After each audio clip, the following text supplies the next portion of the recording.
All right, so Montreal are up 2-0 against Boston. Yeah, it was kind of apparent to me early on in the first period. Boston were caught off guard, especially with that first goal. It was definitely a misplaced pass. It landed right in front of Levy, but Downey Landry, she was arriving. Nobody was marking her.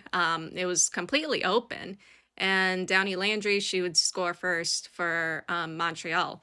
The second goal, though, by Willoughby, not exactly caught off guard, but just scored. But yeah, it's a 2-0 lead for Montreal. As for Boston in this first period, not exactly much of an attack from them. It seemed as though Montreal was doing a really good job putting Boston under pressure, cutting off their attack, and kind of preventing them from creating build-up play, creating chances.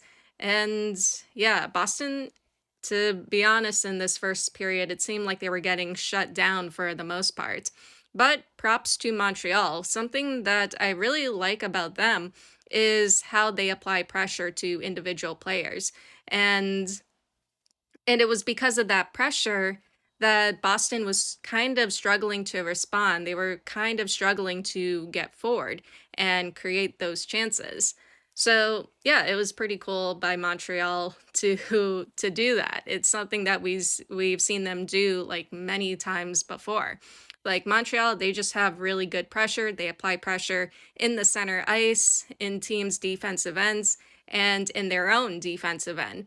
And that's how they're able to force turnovers or gain possession and get back on the attack.